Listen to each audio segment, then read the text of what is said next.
Hi, Assalamualaikum warahmatullahi wabarakatuh. I am Al-Husaini and today I would like to review the paper from Ahmad Tikuru named as the Ulama-State Alliance. So why do I decide to review this paper? Actually, there is an interesting fact about this paper. Why? Though it has been published in 2021, yet in 2025, Jakib has decided to ban this paper in its Malay version of it that has been published by our local publisher. Why is it? It is due to several controversies stated in this paper. So this paper has been written in 2021, and what it is about? It is actually about an anti-authoritarian among Muslim nations. So what are the main ideas of this paper? There is two main ideas. The first one is the authoritarian happened due to the ulama and the state alliance. Second one is there is a culture of rentierism and also the seizure of private property by the state. And this is what happened to most of the authoritarian Muslim nations. There's three major problems that I found in this paper. The first one, it is so anglophilic in nature. What I mean by anglophilic is it's so pro to the Westerners. The second one, it called for the westernization of the Muslim Ummah, though it doesn't state it verbatim. And the third one is the bias on philosophers and also the bias on the Muslim traditionalists, where we can find in this paper where the Muslim Ummah has been oppressed by the philosopher, they will not be punished by Ahmad Tikuru with bad words. Yet, where the Muslim want to take back their pride, it will say that it is part of authoritarian in nature. We can see the bias through the language that has been used by the writer whenever he speaks about the philosopher and also about the 20th century's reformists such as Kemalists, such as Gamal Abdel Nasser, and all of the secularist reformists.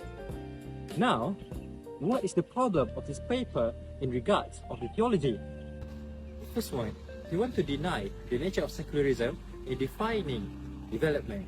Thus, they ask the Muslim to stop questioning. Is it really a development idea is from the Western civilization or the democracy is not compatible with the Islamic value? Thus, he just wants us to follow blindly whatever the Westerners tell us. The second part of it, he even dare to question the authority of Ijma. By his paper, he's mentioned that Ijma is the way of the ulama want to control us and do the authoritarianistic culture towards the Muslim Ummah by defining what we can do and what we cannot do. It's irony, isn't it? First, he asks us to be so critical toward the alliance between the ulama and the nation, which will be resulting in the authoritarian.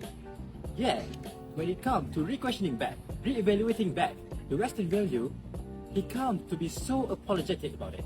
And he will even ask the Muslim for not questioning, is it really all of the Western values really incompatible with Islam?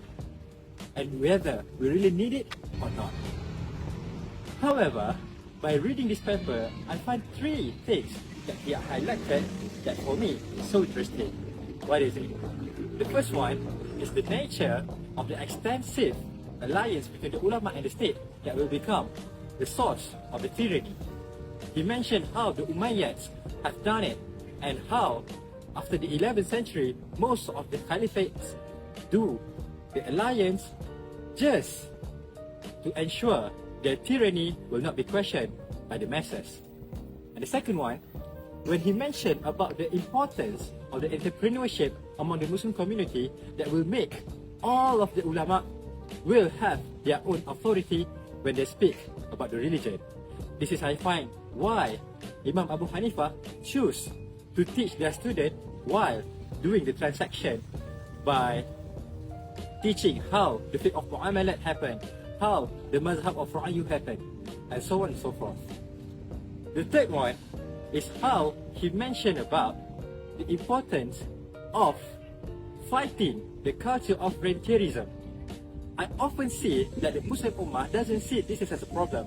In fact, I myself doesn't see that rentierism is something that should be afraid of. Yet, when he mentioned how Rentierism will help the authoritarian aspect from the alliance from the ulama and the state, then I find that we might need to find another solution that he have already suggested. I think that's all from me. Thank you for listening.